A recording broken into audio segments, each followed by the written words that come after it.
Assalamualaikum warahmatullahi wabarakatuh. Yang terhormat Ibu Kepala Sekolah SD 5 Moramo, yang saya banggakan Bapak Ibu Guru, undangan yang sempat hadir pada pagi hari ini.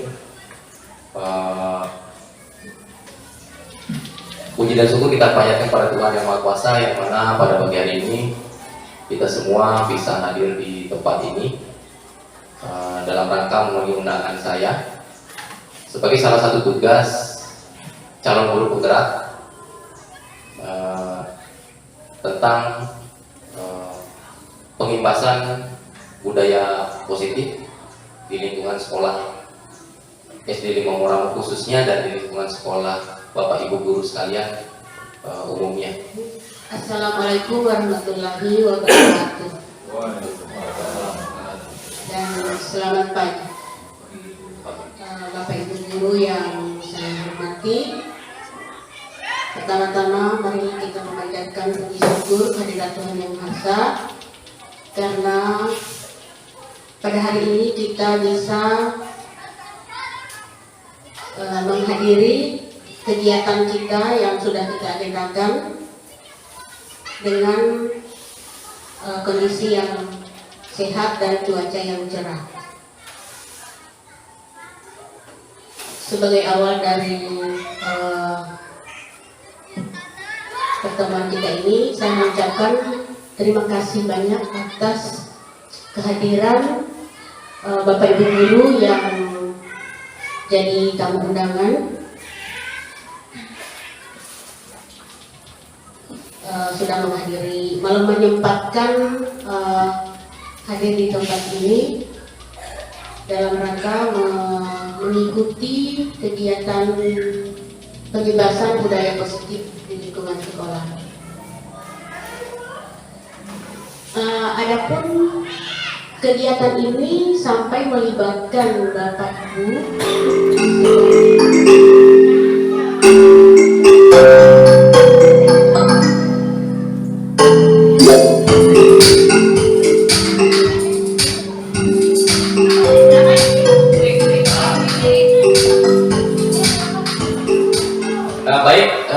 kita mulai pemaparan materinya. Jadi pertama-tama saya mengucapkan terima kasih atas kehadiran rekan-rekan semua. Semoga apa yang saya sampaikan ini dapat bermanfaat bagi kita semua dan mengaplikasikannya pada lingkungan sekolah kita masing-masing. Dan budaya positif ini seperti apa yang telah disampaikan oleh tadi Ibu Kepala Sekolah, mungkin sering kita lakukan, tetapi hanya saja kita ini kegiatan dan hal-hal yang telah kita lakukan ini belum terstruktur, atau kita belum paham, oh ternyata yang seperti ini. Maka dari itu sebelum saya lanjut, maka kita harus paham dulu makna dari budaya positif. Jadi budaya positif itulah suatu pembiasaan yang bernilai positif, yang di dalamnya mengandung sejumlah kegiatan yang mampu menumbuhkan karakter murid. Nah, kemudian yang selanjutnya tentang budaya positif ini memiliki beberapa dimensi. Yang pertama ada disiplin positif dan nilai-nilai universal. Yang kedua teori motivasi, hukuman, penghargaan, dan restitusi. Yang ketiga keyakinan kelas. Keempat itu kebutuhan dasar manusia. Yang kelima, 5 posisi kontrol. Yang keenam, yaitu segitiga restitusi. Jadi inilah dimensi-dimensi budaya positif yang perlu kita kembangkan di dalam lingkungan sekolah kita. Dari keenam ini, yang saya anggap penting untuk saya sampaikan kepada Bapak Ibu Guru semua, yaitu tentang 5 posisi kontrol. Ya. Seiring dengan program-program yang telah dicanangkan oleh Kementerian Pendidikan dan Kebudayaan, maka perubahan miskonsepsi tadi itu harus berubah dari stimulus respon kepada pendekatan teori kontrol. Yang kita masuk pada 5 posisi kontrol. Nah, kenapa saya angkat materi ini karena materi ini sangat dekat ternyata dengan apa yang kita lakukan sehari-hari di dalam lingkungan sekolah, ya, di dalam kita menangani peserta didik kita, karena sehari-hari kita selalu dihadapkan dengan peserta didik. Itu yang pertama adalah kita harus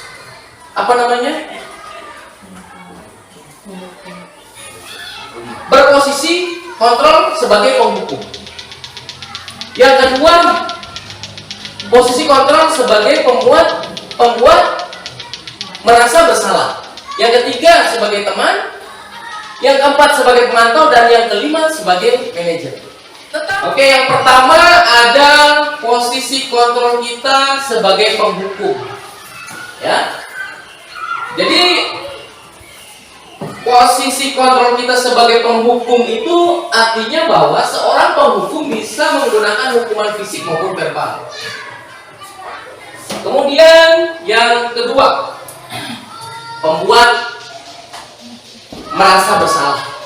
Artinya pembuat kesalahan itu dia merasa bersalah, ya. Pada posisi ini biasanya guru akan bersuara lebih lembut.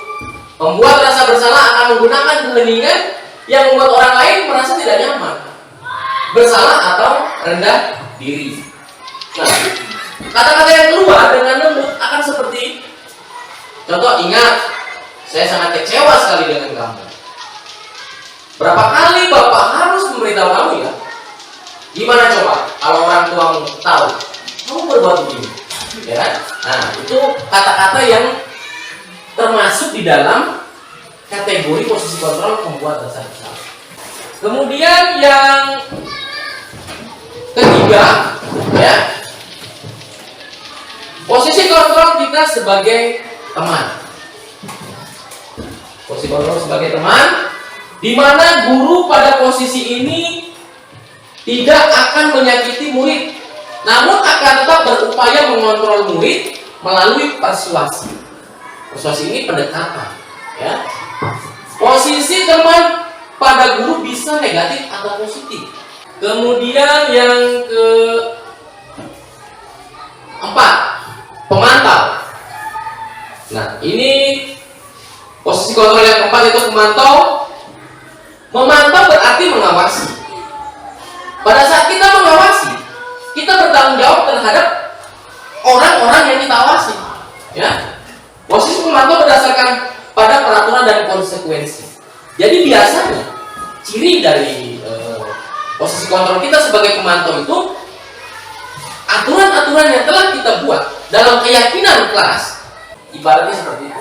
Kemudian yang terakhir, posisi kita sebagai seorang manajer, ya. Manajer adalah posisi di mana guru berbuat sesuatu bersama dengan murid, mempersilahkan murid mempertanggungjawabkan perilakunya, mendukung murid agar dapat menemukan solusi atas permasalahannya sendiri. Nah, ini posisi kita sebagai manajer itu berkaitan dengan restitusi. Oke, sebelum sesi tanya jawab, maka ada video yang akan mungkin saya pertontonkan dan dapat menjadikan Bapak Ibu memiliki konsep di dalam menerapkan atau memahami 5 posisi kontrol kita sebagai seorang guru.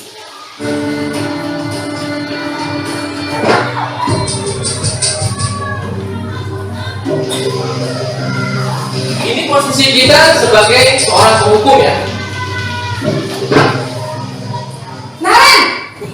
Jadi saya persilakan kepada Bapak Ibu kalau ada hal-hal yang ingin ditanyakan. Mungkin pertanyaan saya yang pertama yaitu tentang 5 kontrol itu selain manajer ditambahkan lagi dengan teman. Mungkin yang kedua tentang bagaimana kita untuk menghentikan dari 5 itu yang bertolak belakang dengan cara-cara kita ketika kita mengajar di sekolah. Terima kasih.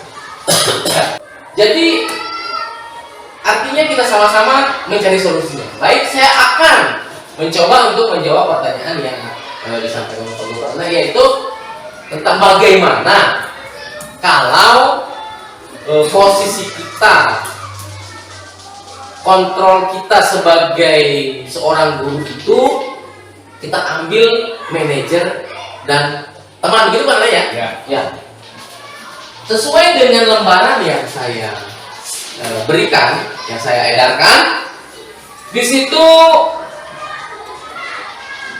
kita menginginkan bahwa perubahan yang dialami oleh siswa itu timbul dari dalam dirinya.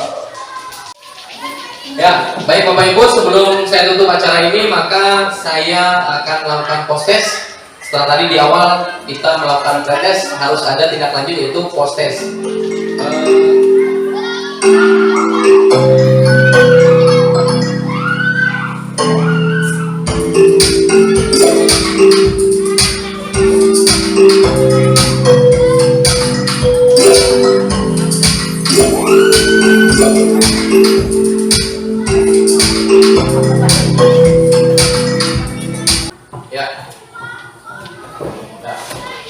Mengalami perubahan secara keseluruhan 72%.